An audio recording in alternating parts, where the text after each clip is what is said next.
wrong. Hey everybody, it's Tim. How are you? I'm doing fine, thank you. I am, where am I? I'm in Bliss. I'm in an LTVA. Before we get started, I gotta tell you, when I was going through the footage and I was trying to piece together something that I thought encapsulated Deborah Dickinson's meetup, that campfire scene really did it for me. And I hope that you got something out of that too. That event was just the coolest place to be. I'm so glad that I went. There were about probably, I'm guessing 70-ish people there at the time. And I think that campfire scene, I think it does anyway. I think it sort of illustrates what I was feeling.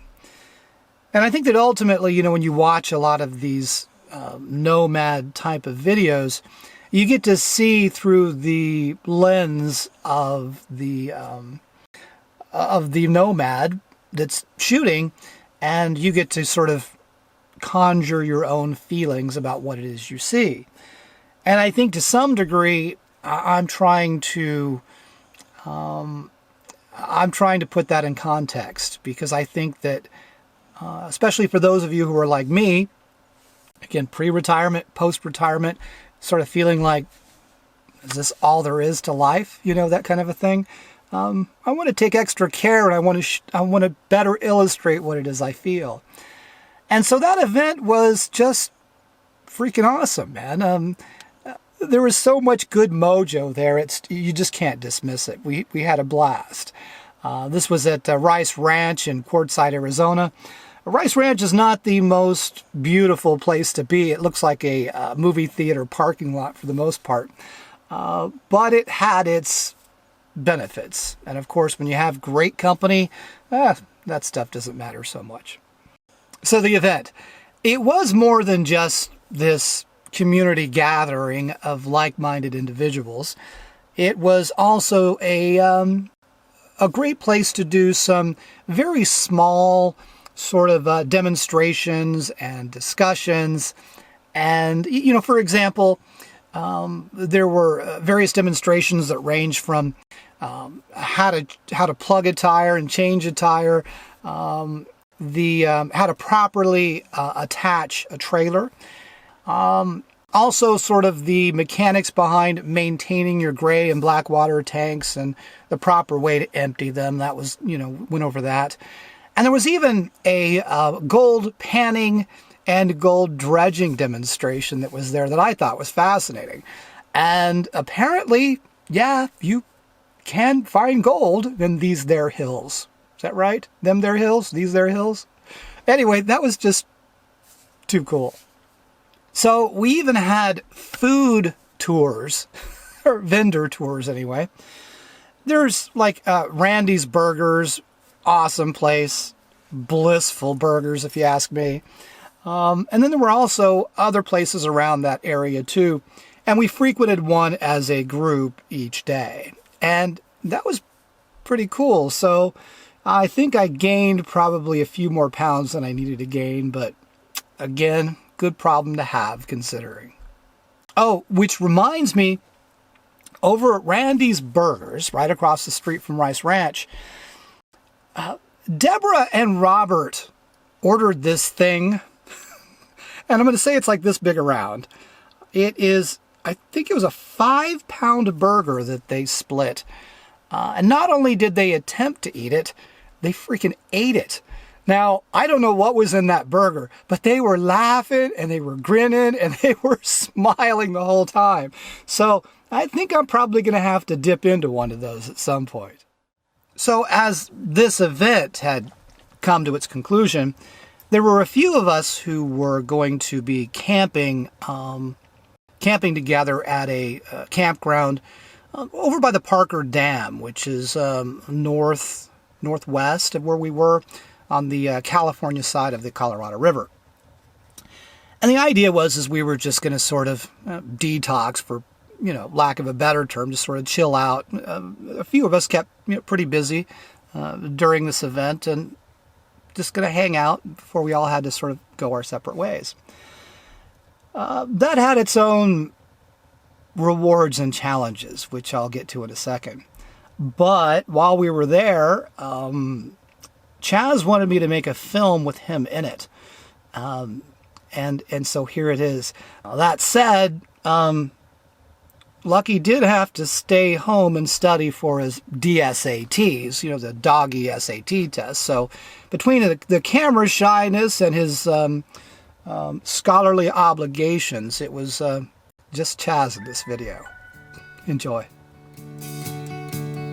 The road ahead, it twists and turns, and the sun beats down and it burns. But I keep on pushing through,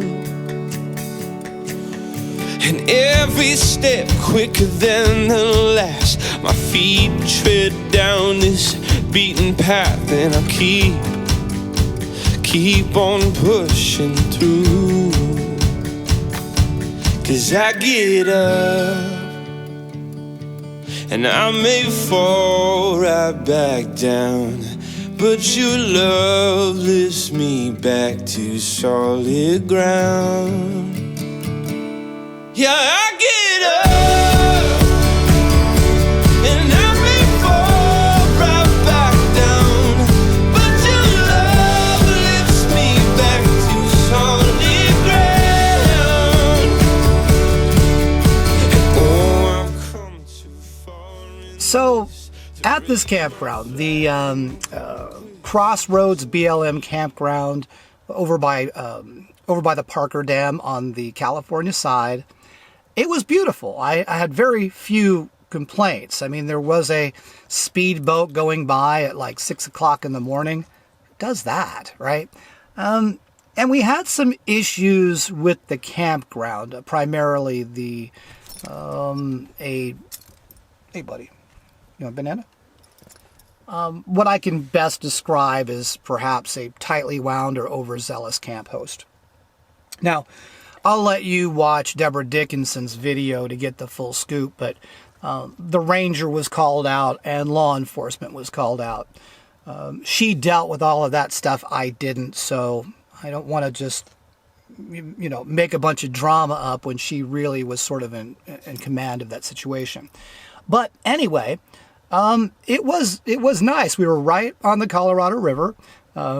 It was beautiful. And, there was one point, I think it was the first morning that I woke up there. I think it was on a Saturday, if I recall. And a client of mine had called me from Michigan. He was having problems with his website and asked me if I could help. And this is, 6 o'clock in the morning or something like that. And so I'm waking up and I look out my window and I'm just thinking, this is awesome. This is not vacation. This is my life. This is the view that I woke up to as the sun was coming up. And so this was my wild office for the morning. And so I worked for an hour or two or something like that. And by the time everybody else got up, I was done working. So that was pretty awesome. Now, the campground itself, like I said, was quite nice. We were right on the Colorado River. As noted, the sunrises were awesome. The sunsets were absolutely just stellar. But we were also in the middle of a meteor storm too. And that was cool. One night we sat out. I had a couple of beers, I think, and there were a group that were just sort of getting eggnogged out. Knocked out. It was fun. We sat around and we just laughed. There was at one point that this boat went by. I wish I got it on video. But it was all decked out in holiday lights and said Merry Christmas. It had Santa and reindeers on it and stuff. Yeah, it was cool. I think, though, if there was a downside, it was just that it was hard to leave these people. I really felt like I had a connection with these individuals that went far beyond just sort of traveling like this as a lifestyle. I'm sorry. Priorities. You want to come get it? You want your banana? priorities. And I think right now, especially as I'm alone for the moment, kind of feel like I'm kicked in the chest. And I don't mean that from a pain way. I just mean as an intensity. Lucky, you want to come here? Come on. No, Chaz. Sorry. Again, priorities. Yeah, the intensity of leaving these people behind. I underestimated just how much I was connected to these people. And, you know, we all have to go our separate ways. We do all have our own journeys and destinations. So that was tough. And, you know, I want to be able to show you these things on camera the best I can, but there's a part of this that I'm trying to convey too, which is, you know, from somebody who feels like emotionally that I had been closed off for a number of years. And part of this trip is to, you know, strip away a lot of the things that aren't necessary in life and try to see if I can find that stuff. And I did. And I found it. I don't know. You know, we can talk about joy, but until you feel it, man, you know. But anyway, I know that's kind of cryptic. I got a lot out of both of these events. And again, I have to thank Debra. I have to thank all of those people that attended her meetup, all of those individuals who showed up and camped with us on at the Crossroads Campground.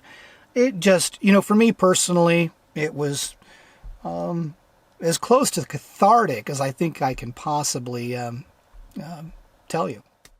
So I think that pretty much wraps things up. Before I go, though, of course, there is an astro time-lapse coming up. This, again, was part of the, there was a meteor shower that was happening. You might see some of that activity. It's sometimes hard to tell what's a meteor and what's an airplane going by. But pay attention to right around here, it would be like right here on my forehead, right around this area here, towards the end of that time lapse. There is something on this camera, and I don't know what it is. My guess is that it's something that's entering the atmosphere very slowly and burning up, but it's like this multicolored sort of teardrop thing. If you have any ideas what this thing might be, let me know.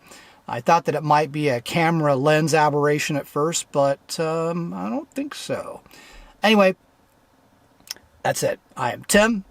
I am untethered, and oh man, my heart's full.